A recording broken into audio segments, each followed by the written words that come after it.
morning everybody, and welcome back to another video where today we're taking a look at yet another LEGO Legend of Zelda custom set showcase based off Tears of the Kingdom once again. And today we're going to be taking a look at Z083 with 784 pieces.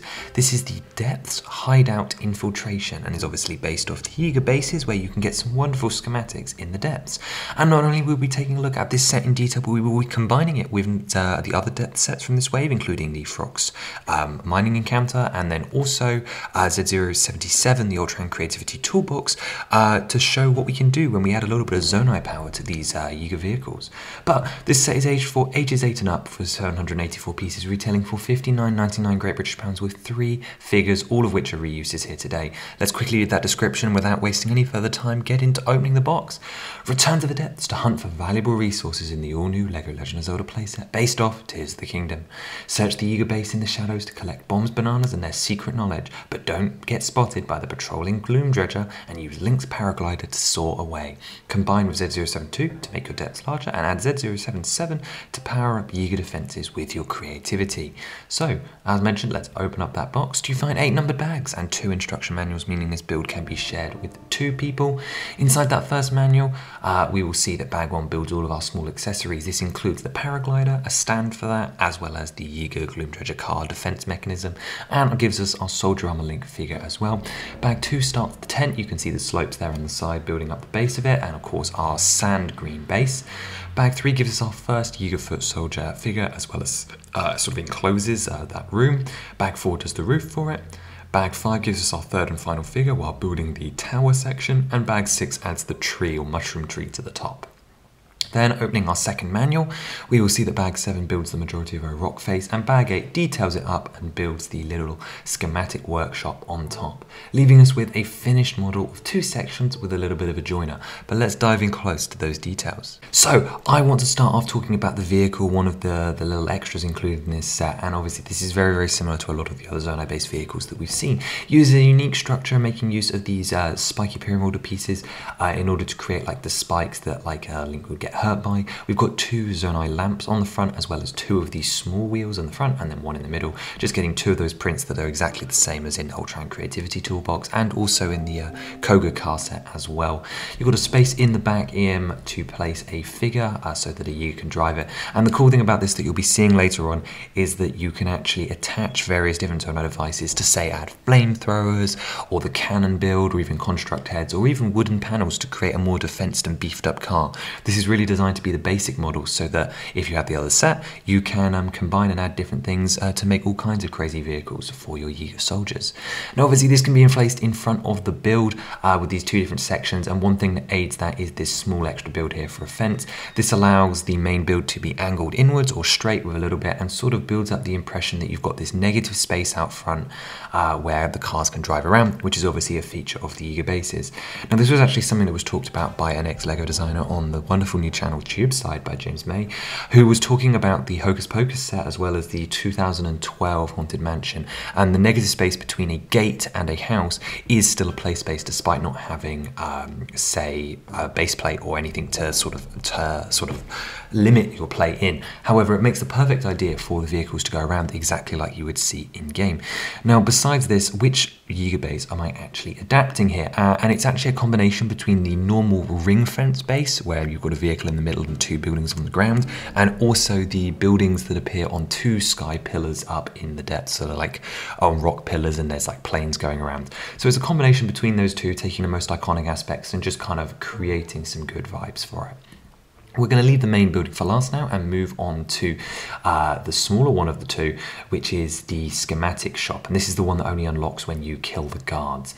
It's made up of a rock face built fairly interestingly, at least in my opinion. We've got 2 of the Mario ice tiles that were released in the ice sets in 2022, recolored here in dark bluish grey and used for their texture on the side. Yes, they look a little bit flat and a little bit out of place, but we've used so many burps in this range of customs that I was really hoping to use something a little bit different for this technique. About Halfway up, we've got this quick little platform, which is built using superhero pieces and candles to make it look like it's coming out of the rock, but also just to make it a little bit more interesting and add to the height. You can place some figures here, but you'll also notice that just above it there is a transparent rod that is coming out of the side here, and this of course could be used for the paraglider assembly, or if you combine with Z077 other Zonai devices like a wing. I'll show you that later. So talking quickly about this paraglider, of course it is the same one that appears in the Nadra attack set from Wave 4. But here it can be held by a figure, then it can be attached onto this curving one like you just saw on the rocks, or onto this display base that is included in the set. This is just a couple of sanguine plates with a transparent rod here, but of course that transparent rod could be used for other things as well. Let's get back to the build though, and on the floor around you can see we've got a giant gloom patch, as well as a variety of different depths of foliage. Most notably, we've included the 3 stem piece here recolored in light aqua to recreate the sort of like philia, more mycelial fern textures that we've got here. A lot of the depth textures sort of feel very Pteridophyte-esque, as well as using coccolithophore textures on a lot of the trees, meaning we've got a lot of this light aqua, fungi, underwater-esque vegetation, and a lot of fern life too. We've got the fern piece actually in behind here as well, and you'll see it recolored elsewhere in the set into light aqua and other colors to recreate this otherworldly stuff. We've got Pose on the floor using the same build as appeared in the Frogs mining encounter, and also underneath the tree is the next of our main depth vegetation builds, which is the muddle bud. We previously see the bomb flowers appear in other sets, and the muddle bud is our second of the 3 big ones to appear here. It's actually making use of the city farm piece recolored into olive green from summer 2022, a cone in lavender, and then the minions antenna piece in a pinky color on the top for the little feelers coming out the top. And this is underneath its respective tree. This is the tree that muddle buds grow under in game, and this is again just like a giant fern tree. You can see there's a couple of decorations, including a sticker on an inverted tile, not an inverted tile, a pentagonal tile for a Yiga logo, as if they've claimed the tree. And then coming out the top is an interesting build for a giant fern. This is done in dark blue using lots of bar clips to get like the feelers and arms coming off the sides, and it has a really nice shape to it. I kind of wish that there could have been a second smaller one coming out, but I really like how much sort of depth and height it gives to this, and I really like that the tree's coming out with the rock face as well. Up on top we've got some more pose, and of course this main building. The pentagonal tile here in dark bluish grey is actually a print because it appears multiple times in the set, and you've got iron bars to sort of mark off this area. Now unfortunately this does not include like locked doors or even any doors at all, like it would in game to sort of block off this chest where the schematic would be found, but that's just because of the scale. Similarly, the roof is made up of logs in game, and you can see that I've used the bow elements at the top to recreate that sort of half log texture, but as it goes down for structural support, it's just some normal slopes on the side. We have got the banners here represented in dark red as well, just to add a little bit more color, and then of course a chest which you could put endless goodies inside. Should also mention that this build actually connects to the fence and then of course the other section using a clip just down here in the bottom right corner, just behind the pose. So just a little bit of a rock work here. And of course underneath there is actually a hollow section as well, where you of course could park the Gloom Dredger. However, it's not particularly accessible, just more of a storage idea for, well, anything you want really, whatever your imagination declaims. But there is an archway entering into here, and nothing down here in particular. The parts budget for this one was stretched a little bit tight. So let's move over to the second building now, and this is the bigger one, the more iconic one I think. This is the sort of research hut, command hut, where there is a table on the inside which has the Yiga, like a guidebook for whoever's running this base. But the defining feature here is of course we've got the Yiga hut, and then coming out of the top is the giant mushroom trees. Looking up there first, of course you've got all the dangly bits coming down using a variety of different seaweed pieces and leaf pieces to recreate like the underside, like the filamentous parts of the mushroom, making use of some nice sound green dishes as well as some pose sticking out of the top. But having a look at our main building, you can see that there are plenty more plant life details all around the outside. Firstly, on the right hand side we have got some puff shrooms completing our depth trio. We've now got all of the major depth resources here. These are just using some pink dishes on some tan cones. We've got some lavender plant elements here which are actually just again supposed to represent small plants. Actually coming out of the wood logs, if I jump ahead of myself, we've got these light aqua dishes representing more mushrooms coming out of the logs as if it's very fungal and growing. And then we've got this fern bryophyte, particularly I think of giant horsetail trees, which there are giant versions of in the depths, but these are like smaller growing ones, making use of the crown elements and the eggs with small flowers coming out the top to add to that variation in foliage and height. Around the back of the build there's a couple more bits, another one of those lavender flowers as well as 2 bomb flowers, so you do get every depth vegetation in this set, as well as down here you can see the little rock bit that would clip over to the other portions of the build. Up top, as I mentioned again, you've got a couple of different dark tan elements, bringing different branches, and then the smaller ones coming off using animal tornhails. However, there's also some fern pieces here in light aqua too, and of course there's lots of space on the top to put paragliding figures, but also transparent rods if someone's flying in, or of course you've got pose on the top too.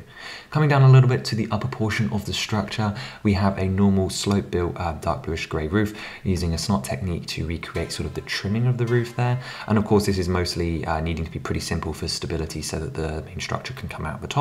But down below that we have the giant lamp, which is surrounded by 4 stickers of the yiga eyes. It's using transparent yellow columns to recreate like sort of the glowing effect that is seen in game, but also then of course you've got these tarpaulins coming around it, as well as another light aqua leaf.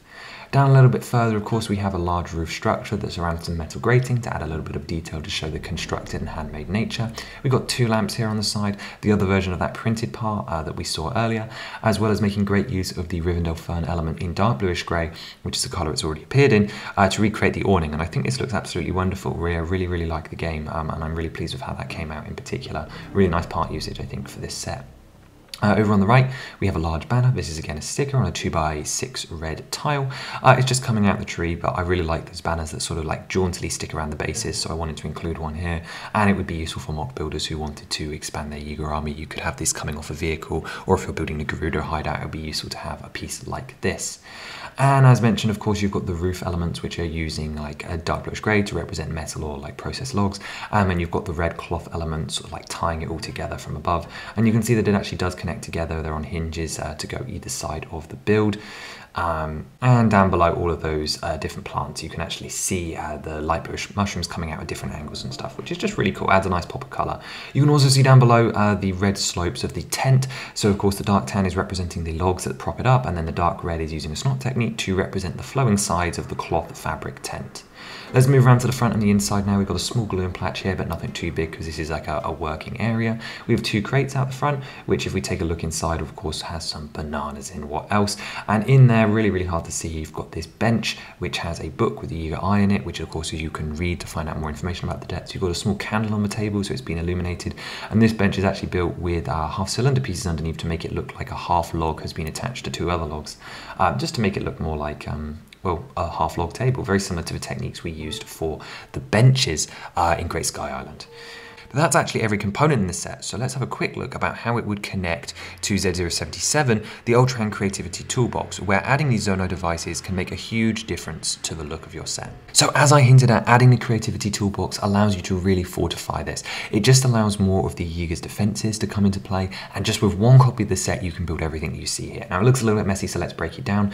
Up the top, above, we have the floating hoverstone platform, where a Yiga soldier would sit and launch a cannon at Link. You can actually use the paraglider's transparent rod in order to pose this here, so that again it can be a bit of a menacing, add some height to it, but again it's just a construct that we see in game that you can recreate using these 2 sets. Down the bottom right we also have a beam turret, which has a beam emitter on a wheel on a stake into the ground using the base from the paraglider, which is again another defense that's seen. We have a shock trap to build up more of an image of the encampment, as I mentioned earlier, featuring 2 shock emitters on a metal grate, again all appearing in 77, the Ultra Hand Creativity Toolbox. I talked about souping up the car as well. You can see here that beyond just having the headlights, we took a couple of the spikes off to add a construct head and a cannon, as well as 2 flame emitters coming out the side. And this is just one option. As I mentioned, you could add wooden platforms and other things to add a huge level of extra detail.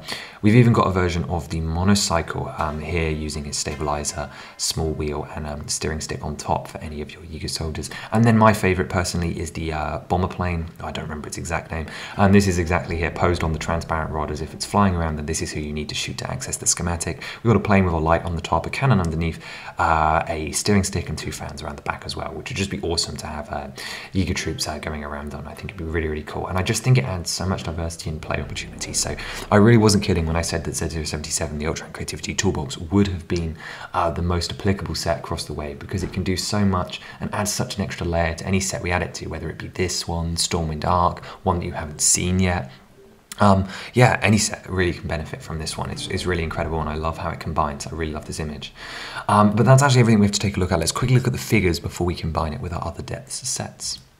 First up, this is a reused figure. We have a link from his Soldiers set armor from obviously Breath of the Wild, Tears of the Kingdom, where it's an armor set, but also it's the main outfit from Age of Calamity, which is where it last appeared in a set in Wave 3 in the Yiga Clan Attacks set. And this is the same figure here, using the hairpiece he's been using since Wave 1, as well as the Soldier's torso and legs, which could be great for army building, has already appeared in Soldier battle packs and other sets from the castle and so on. But yeah, I could have chosen something more exciting, but reused figures are a core part of the LEGO experience. So yep, take that. And as mentioned, he comes with his paraglider here, which he can hold above his head. Yeah, it's a little bit clunky, but I think it replicates the shape all right for a brick built structure.